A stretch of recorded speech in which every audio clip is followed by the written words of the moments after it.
Welcome to Cross Transformation. It's Mariam here, and in this video I'm going to be talking to you about the 3 reasons why the narcissist is the familiar in the unconscious mind. In today's video we want to understand why a narcissistic relationship may seem normal to many of us, right?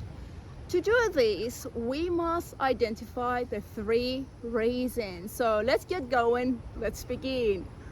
The first reason is the script in the unconscious mind.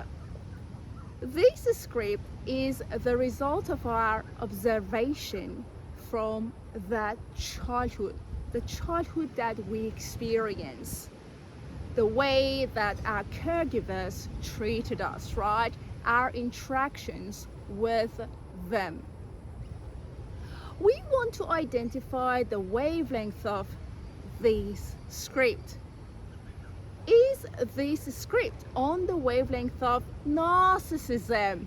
The reason why we would attract narcissists into our experience. So the first reason is the script in the unconscious mind and the wavelength of it, right?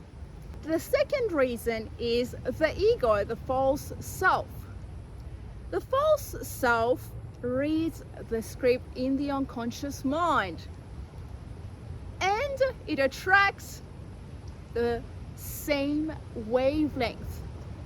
Whatever is sitting in the unconscious mind is going to become our reality because the false self reads that script.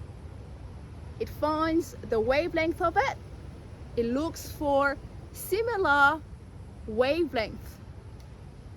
No wonder we keep attracting abusive relationships and situations when the script in the unconscious mind is on that wavelength. And the third one is we were attached to our caregiver's false self. Now let's elaborate on these 3.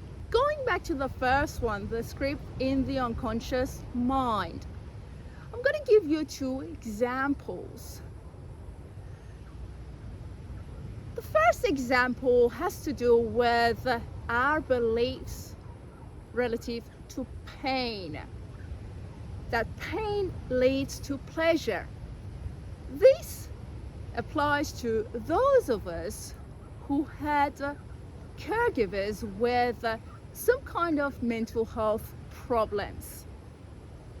For example, when our upbringing was with a borderline parent, we got to experience cycles of idealization versus devaluation. Pain leads to pleasure. We got to experience that cycle because of our caregiver, the way they treated us, right?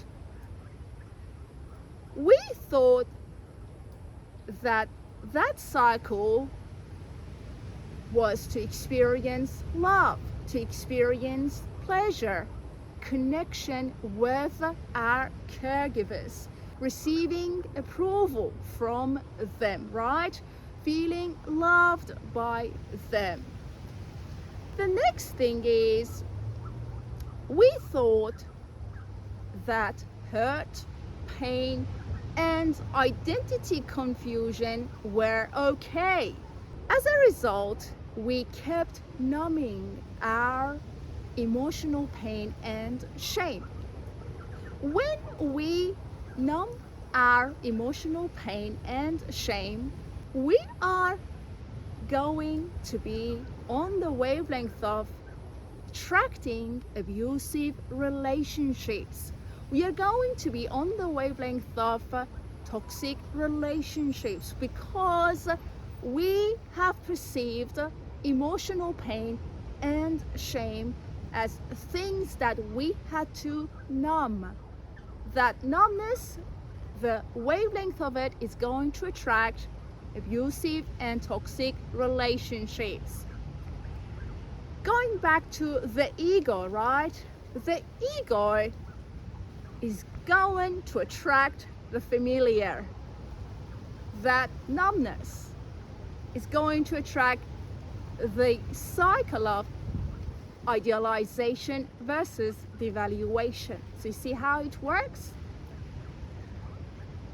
Going back to the last one, that we were attached to our caregiver's false self. This means that we were attached to their unresolved trauma. For example, when our upbringing was with a borderline parent, we got attached to their hostility, their rage. Again, the ego is looking for the same wavelength. The wavelength that is about rage, that has to do with hostility. So we need to identify these underlying reasons in order to come out of toxic relationships, in order to not perceive a narcissist as familiar. The reason we must do the healing work. Hopefully you'll find this video helpful, guys. I'm sending you love. Keep doing the healing work. Identify the unconscious beliefs, narratives, and script, right? I'm sending you love. May you receive the healing that you need and deserve in Jesus' mighty name. Amen. Look after your precious soul. Have a great day, and I'll talk to you soon. God bless you.